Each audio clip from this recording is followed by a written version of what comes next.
Kwa mujibu wa taarifa iliyotolewa hivi leo Aprili 17 mwaka 2026, mlango bahari wa Hormuz umefunguliwa rasmi.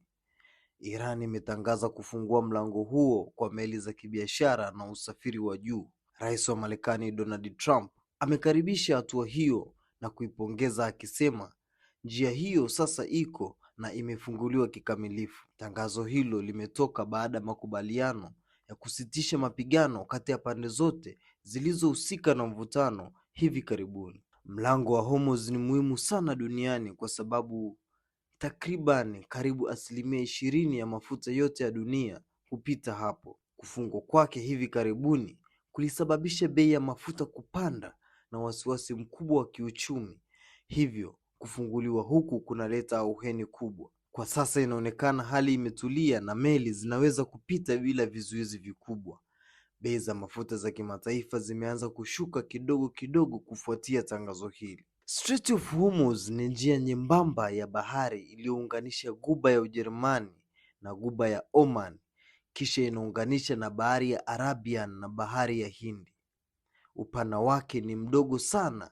Katika sehemu nyembamba ni takriban kilomita 33 tu, na ni njia pekee ya meli kutoka nchi za Ghuba kufika katika bahari kuu. Sasa umuhimu wake ni nini sasa huu mlango bahari? Mafuta takriban 20% yote yanayotumiwa duniani hupita hapo. Hii ni sawa na karibu ya milioni 20 hadi 21 za mapipa ya mafuta kwa siku. Gesi asilia takriban 19 hadi 20 ya LNG ya dunia hupita hapa, na hasa kutoka Qatar na UAE. Mafuta ya baharini inachukua takriban 25% ya biashara yote na mafuta yanayosafirishwa kwa meli duniani. Sasa kama mlango huu ungevurugwa na kufungwa kabisa kama ilivyokuwa hivi karibuni mnamo mwanzoni mwaka huu 2026 kutokana na mvutano, bei ya mafuta duniani ingepanda zaidi.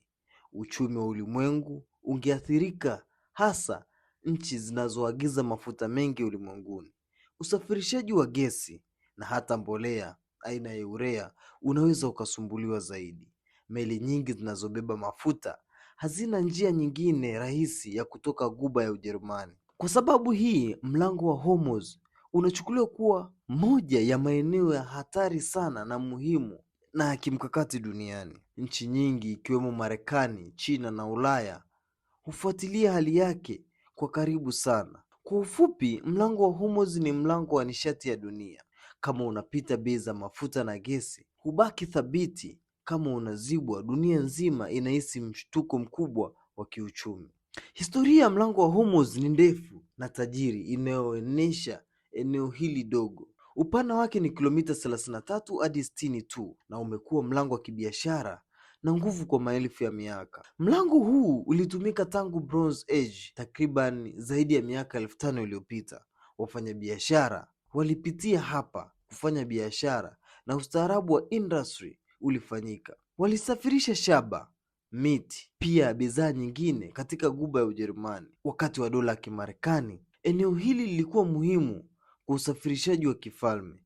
Mfalme Alexander the Great alitumia meli zake kupitia hapa mwaka 325 ili kurudi kutoka India. Baadaye dola ya Waarabu walitumia mlango huu kama sehemu kuu ya kibiashara na Kiislamu iliyounganisha Mashariki ya Kati, India, China pamoja na Afrika. Mji wa Hormuz ulikuwa bandari tajiri sana iliyoitwa Babeli ya bahari au hata Sodom na Gomora ya Mashariki kwa sababu ya utajiri na biashara. Karibu mwaka 1300 wakazi walihamia kisiwa cha Juru ili kuepuka uvamizi wake. Ufalme huu ulidhibiti biashara ya viungo, farasi na bidhaa kutoka India na China. Baada ya mapinduzi ya Kiislamu ya Iran mwaka 1979, Irani kwa mara ya kwanza ilitishia kufunga na kuvuruga mlango kama silaha ya kisiasa. Vipindi vingine vigumu vilikuwa ni mwaka 2011 hadi 2012 ambapo kulikuwa kuna mgogoro wa nyuklia wa Iran. Mwaka 2019 ambapo mashambulizi ya meli na kuikamata meli yalifanyika. Mwaka 2026 ambao ni mwaka huu ambao mgogoro mkubwa uliosababisha kufungwa kwa muda na kuvuruga kwa trafiki ya bei ya mafuta kupanda sana. Hata hivyo, mlango huu haujawahi kufungwa kabisa kwa muda mrefu wakati wa migogoro, ingawa umewahi kusababisha wasiwasi mkubwa duniani.